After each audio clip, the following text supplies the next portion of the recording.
مہرو ایک پہاڑی قبیلے میں پیدا ہوئی۔ وہ بہت خوبصورت تھی۔ جب وہ 16 سال کی ہوئی تو اس کی شادی ہو گئی۔ سسرال والوں کا سلوک اس سے اچھا نہ تھا۔ ایک دیور تو نہایت سخت دل اور شکی نوجوان تھا۔ وہ اوباش اور نکما بھی تھا۔ اس کا نام سنگین خان تھا۔ وہ کام کم کرتا اور روب زیادہ جماتا تھا۔ انہی عادات کے باعث سب ناراض تھے، مگر اس کی دادا گیری کی وجہ سے چپ رہتے تھے۔ مہرو تو اپنے اس دیور سے سہمی سہمی رہتی، کیونکہ اس کے کندھے پر ہر وقت بندوق ہوتی، اور بات کرتے ہوئے وہ خون خرابے کا تذکرہ ضرور کرتا تھا۔ تاہم تینوں بیٹوں میں سے یہی ماں کا سب سے لاڈلا تھا۔ مہرو کی ساس بڑی سخت گیر عورت تھی، اور بہو کے معاملے میں اس کی سنگ دلی انتہا کو پہنچی ہوئی تھی۔ یہ ان دنوں کا ذکر ہے جب برے صغیر ابھی تقسیم نہ ہوا تھا۔ تب اکثر گھروں میں آٹا پتھر کی چکی پر خواتین خود پیسا کرتی تھیں۔ مہرو کی 3 نندیں تھیں، لیکن ساس تمام گھر والوں کے لیے روزانہ کا آٹا چکی پر مہرو سے ہی پسواتی تھی۔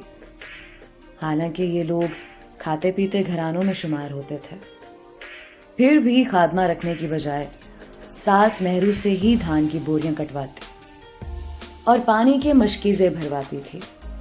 پہاڑوں میں بہتے چشموں سے بھاری مشکیزیں بھر لانا کوئی آسان کام نہیں تھا۔ یہ کام موہب خان کا ملازم بھی سر انجام دے سکتا تھا، مگر جہاں دیدہ ساس نازک بدن بہو کو آسائش پسند نہ بننے دینا چاہتی تھی۔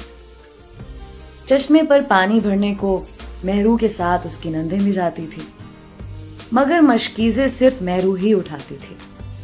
وہ سارے گھر کا کام خاموشی سے کرتی۔ وہ نہایت اطاعت گزار عورت تھی۔ اس نے کبھی سسرال والوں کو شکایت کا موقع نہ دیا۔ بیاہ کے بعد وہ کبھی میکے بھی لوٹ کر نہ گئی۔ ایک روز ساس نے مہرو سے کہا، بہو یہ امانت کے روپے ہیں، ان کو سنبھال کر رکھو۔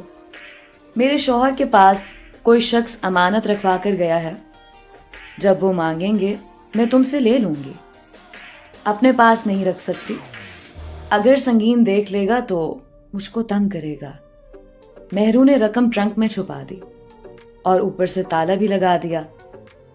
جانے کیسے سنگین نے چھپ کر یہ گفتگو سن لی۔ چند دن گزرے تو ساس نے امانت طلب کی۔ مہرو نے ٹرنک کھولا تو رقم غائب تھی۔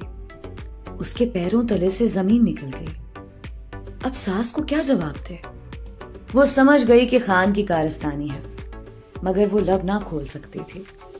ساس یہ بات کہاں ماننے والی تھی، الٹا اسی پر الزام دھر دیتی۔ اس زمانے میں 150 کی رقم بھی 5000 کے برابر ہوگی، جبکہ ایک مکان بھی اتنی رقم میں مل جاتا تھا۔ مہرو کی سمجھ میں نہیں آتا تھا کہ وہ کیا کرے۔ گمسم ٹرنک کے پاس بیٹھی تھی، تبھی ساس اندر آ کر بولی، مہرو وہ رقم اپنے پاس ہی رہنے دو، فی الحال تمہارے سسر کو ضرورت نہیں ہے۔ جس شخص کی امانت ہے اسے جمعے کو لوٹنا ہے۔ اس وقت تو مصیبت ٹل گئی، مگر رقم تو مہرو کو دینی تھی۔ تمام رات یہ بیچاری سوچتی رہی، شب کو نہ سو سکی۔ وہ کسی سے اپنی پریشانی نہ کہہ سکتی تھی۔ شوہر بستی سے باہر گیا ہوا تھا، میکا دور تھا۔ شکنجہ خان یہاں ہوتا تب بھی کیا ہوتا۔ اس قبیلے میں ان دنوں عورتوں کی حیثیت مرد کی زر خرید لونڈی کے برابر تھی۔ شکنجہ خان پوری طرح ماں کے شکنجے میں تھا۔ وہ بیوی کی بات کب سنتا تھا؟ جمعے میں 3 دن باقی تھے۔ یہ سوچ سوچ کر مہرو کا جی الٹا جا رہا تھا۔ صبح سویرے 4 بجے بیدار ہونا اس کا معمول تھا۔ روزانہ کے لیے آٹا چکی پر پیسنا ہوتا تھا۔ آج بھی چکی پیستے ہوئے سوچ کی لپٹوں پر سلگتی رہی۔ دروازے پر دستک ہوئی۔ گھر کا ملازم بخت آیا تھا، جس کا سارا خاندان اس کے سسر موہب خان کا نمک خوار تھا، اور یہ سلسلہ پشتوں سے چلا آ رہا تھا۔ ایسے چاکروں کا سلسلہ غلامی اعتبار کی زنجیروں سے بندھا ہوتا تھا۔